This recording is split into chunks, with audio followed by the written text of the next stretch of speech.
FOMC를 우리가 빼놓을 수가 없게 되었습니다. 금리 인상에 대해서는 뭐 거의 기정사실화다 이렇게 보면 좋을 것 같은데 어떠한 내용인지 함께 살펴보도록 하고 그 이후의 영향력도 평가를 해보도록 하죠. 네, 일단 어떤 미국의 기준금리가 상당히 좀 민감하게 작용하고 있는 것 같습니다.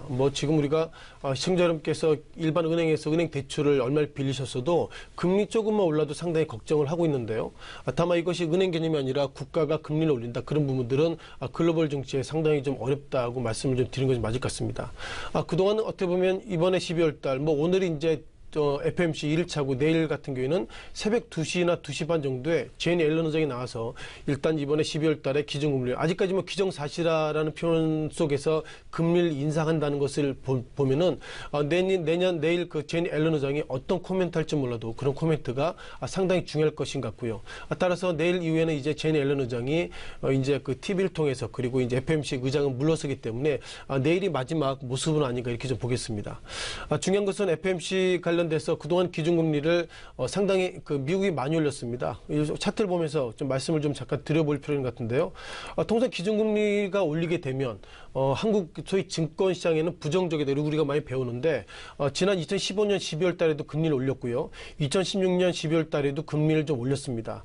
다만 2016년 12월 달부터 최근 들어서는 트럼프 대통령이 취임을 했고 그리고 조세제도 개편 또한 SOC 투자 수많은 이벤트가 있기 때문에 금리 인상이 증시의 어떤 하락과 맞물리지 않는다. 이런 어떤 반이적인 모습을 좀 말씀드려 보겠는데요.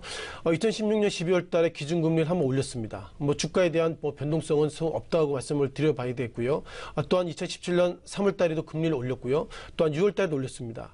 이제는 12월 달, 그러니까 내일 정도 되면 이제 금리를 올릴 것인데, 중요한 것은 이렇게 금리가 올림에도 불구하고 주가가 상승했기 때문에 경제적인 논리에는 상당히 좀 어려움을 가지고 있고요. 트럼프 대통령이 그동안 제니 앨런 의장을 싫어했던 이유가 하나가 뭐냐면 오바마 대통령 때는 금리를 안 올리다가 내가 대통령 되니까 왜 금리를 올리냐 이런 얘기가 있는데 그 이면에는 금리를 올리면 주가가 하락한다 그런 어떤 생각이 있는데 트럼프 대통령 생각과 틀리게 일단 기준금리 올렸는데도 불구하고 미국 증시는 상승했다 이렇게 좀 말씀을 드려보겠고요. 자, 그렇다면 우리가 달러 인덱스에 대한 코멘트를 좀 다시 드려봐야 되겠습니다. 기본적으로 달러 인덱스는 금리 어떻게 보면 주가와 상당히 다른 방향을 가지고 있고요. 기본적으로 금리가 올린다는 것은 그 미국의 국가가 경제가 좋아지기 때문에 기본적으로 달러의 가격이 올라가야 되는데 이건 또 반대로 가고 있습니다. 지난 2016년 12월 달에 기준금리를 2015년 12월 달 이후에 금리를 올렸는데도 달러 베이스 즉 6개 국가의 어떤 평균 달러 가격은 하락하고 있고요. 3월 달에도 주춤한 모습을 보이고 있습니다만 하락의 모습을 보이고 있었고 그리고 6월 달에도 기준금리 인상 이후에 오히려 달러 인덱스는 하락의 모습을 보이고 있는데요. 다만 중요한 것은 최근 들어서 이런 모습을 과연 어떻게 해석해야 될지 모르겠지만 기준금리 인상 관련돼 가지고 미국 내에서는 경제가 좋아지기 때문에 충격은 상당히 없다 이런 말씀을 드려보겠습니다. 자, 그럼 미국 이외 국가들이 상당히 고민을 가지고 있는데요. 이번에 내일 만약 금리를 올린다면 이제는 어떻게 보면 그 FF라고 그러죠. 미국의 기준금리 레인지가 1.25에서 1.5 즉 0.25%포인트를 이제 올리게 되는데요.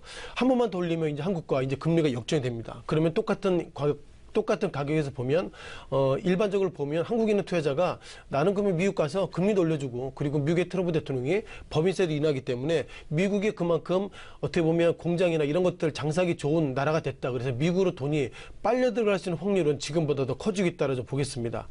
자, 중요한 것은 올해야 내일 같은 경우에는 오늘 내일 시장을 앞두고 일단 미국의 3대 지수가 상당히 호평했다는 것은 내일은 기준금리 인상하는 것은 난 알고 있어 그런 반응인데 이제 내년에 이제 또 다른 선수가 들어오죠. 이제 파월 현재까지는 이제 연준 이사이지만 내년 2월 달부터는 이제 FOMC 그리고 이제 연준 의장도 되고 있는데요.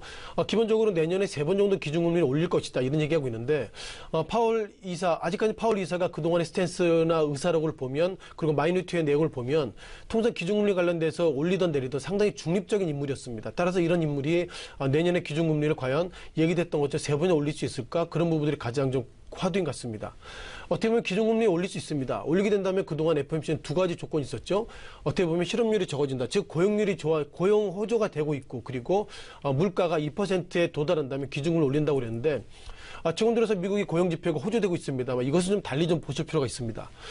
기본적으로 고용지표가 호조되더라도요. 업종별로 금융업종의 인원이 늘어나면 그만큼 평균 임금이 높기 때문에 괜찮겠죠. 다만 어떻게 보면 IMF 이후에 비정규직, 물론 입장은 다르지만 비정규직이나 이렇게 임시직 이런 직원이더라도 그것도 고용 호주가 되는데 고용 호주가 됨에도 불구하고 고용의 질은 좀 떨어지고 있는 것 같습니다. 따라서 미국이나 일본이 최근 들어서 고용이 상당히 적정하다는 평가를 가지고 있음에도 불구하고 물가가 2%에 떨어지고 있다는 것은 어쩌면 이것이 그냥 정규직, 그러니까 극단적인 경우에 정규직 형태가 아니라 비정규직 또한 일용직 이런 형태가 많아가지고 고용 지표는 좋아지고 있지만 실질 임금은 떨어지는 그런 어떤 아이러니컬한 모습이 지금 미국과 일본 그리고 한국에서 나오고 있는 것 같습니다.